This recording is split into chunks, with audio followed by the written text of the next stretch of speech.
ओम गण गणपते नमः। बोले गणेश जी महाराज की जय, बुध देव की जय।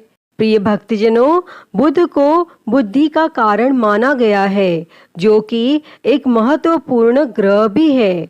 अगर किसी की कुंडली में बुध खराब हो तो उसके जीवन में कभी भी तरक्की नहीं होती है, साथ ही उसे कभी भी कामयाबी नहीं मिलती है। बुध को व्यापार और बहन बेटी का कारक भी माना जाता है। इस दिन भगवान गणेश का दिन होता है, जो कि बुद्धि के देवता माने जाते हैं, जो अपने भक्तों के सभी विघ्न बाधाओं को हरण कर लेते हैं। इसीलिए उन्हें विघ्नहर्ता भी कहा जाता है। अगर कोई इनका सच्चे मन से पूजन करे तो उनको जीवन में धन और सुख समृद्धि की कभी कमी नहीं रहती।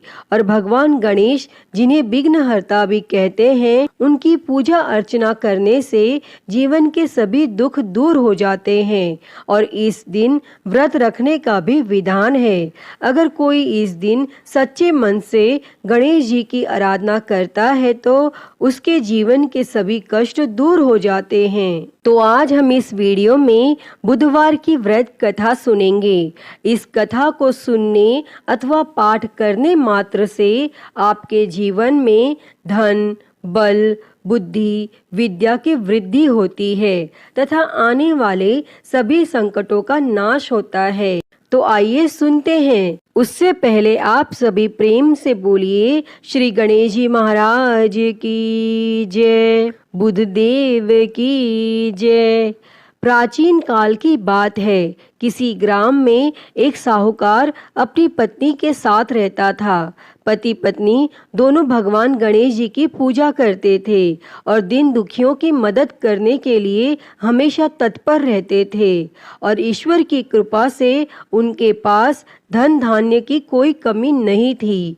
कमी थी तो बस एक संतान की। पति पत्नी संतान नहीं होने से दुखी रहते थे। तब गांव वाले संतान न होने की वजह से उन्हें हमेशा ताने सुनाते थे। पर साहूकार और उसकी पत्नी को ईश्वर पर पूर्ण विश्वास था। ईश्वर ने जरूर कुछ अच्छा सोच के रखा होगा हमारे लिए, ऐसा सोचा करते थे।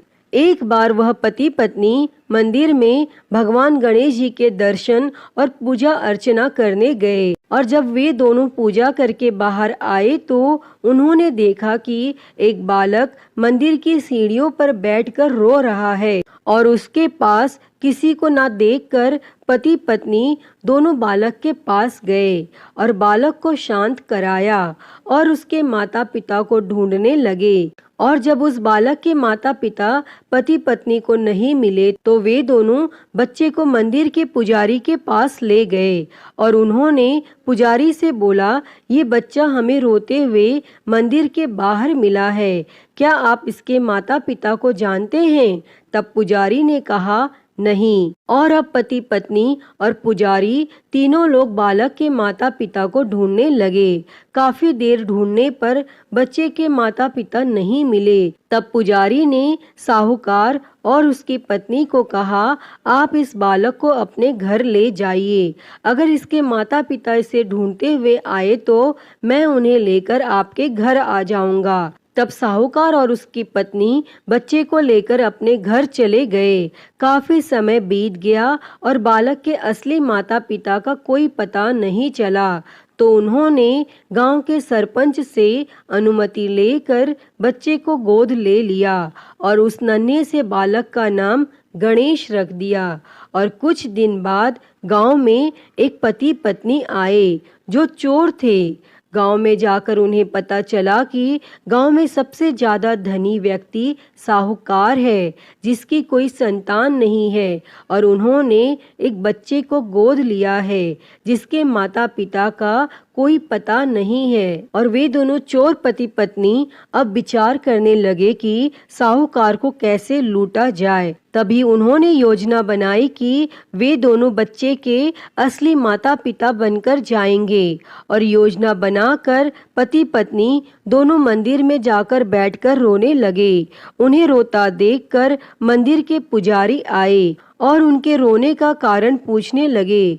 पति पत्नी ने बताया कि आज से 4 साल पहले इसी मंदिर में हमारा बच्चा खो गया था। उसे ही याद करके हम रो रहे हैं और तब से हम अपने बच्चे को अलग अलग जगह खोज रहे हैं, पर वह हमें कहीं नहीं मिला। तब पुजारी ने बोला, एक बालक है जो उन्हें 4 साल पहले मंदिर की सीढ़ियों पर मिला था। शायद वह आपका ही पुत्र हो। वह बालक गांव के साहूकार के घर पर है। आप लोग मेरे साथ चलिए, मैं आपसे आपके पुत्र को मिलवाता हूँ। और इतना कहकर पुजारी उन दोनों पति पत्नी को लेकर साहूकार के घर चल दिए।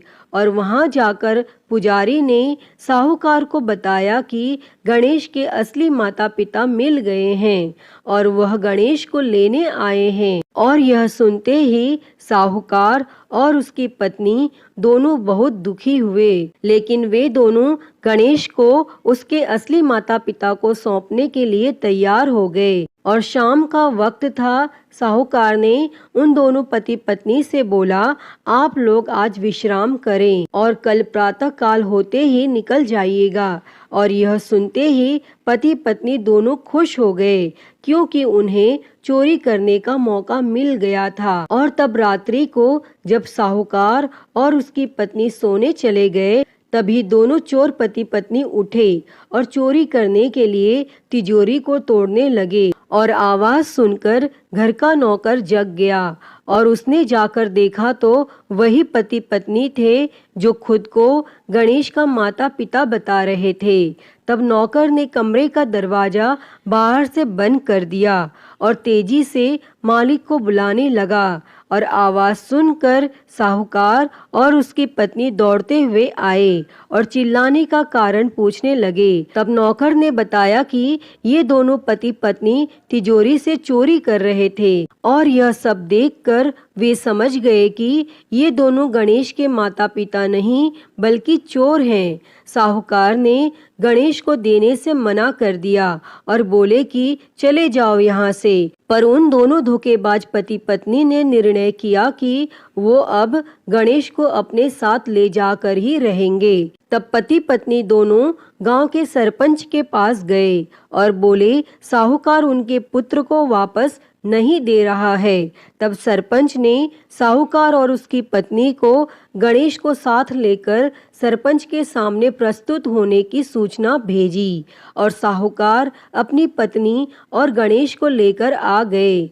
तब सरपंच ने भी फैसला किया कि साहूकार की पत्नी तथा दूसरी औरत जो गणेश को अपना पुत्र बोल रही थी, उन्हें सूर्य देवता के सामने अपना आंचल फैला के खड़े हो जाना है और जिसके भी आंचल से गणेश के मुंह में दूध जाएगा, गणेश उसका पुत्र कहलाएगा। तब दोनों औरतें अपना आंचल सूर्य देवता के सामने फैला के खड़ी हो गई और प्रार्थना करने लगी। तब भगवान गणेश जी के आशीर्वाद से साहूकार की पत्नी के आंचल से दूध की धारा गणेश के मुंह में आ गई।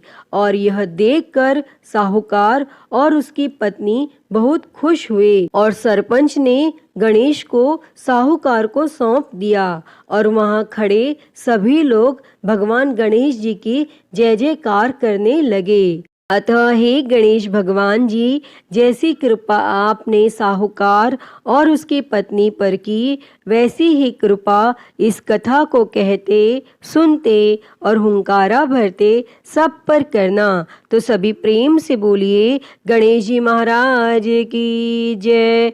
गणपति बाप्पा मोरया। प्रिय भक्तजनों, तो मैं उम्मीद करती हूँ कि आपको आज की यह कथा पसंद आई होगी और अगर वीडियो अच्छी लगी हो तो इसे लाइक करें, ज़्यादा से ज़्यादा शेयर करें और कमेंट में गणेश जी महाराज की जय लिखना ना भूलें। और महाकाल भक्ति ज्ञान चैनल को सब्सक्राइब कर नोटिफिकेशन बेल को ज़रूर ऑन कर लें। हर हर महादेव। धन्यवाद।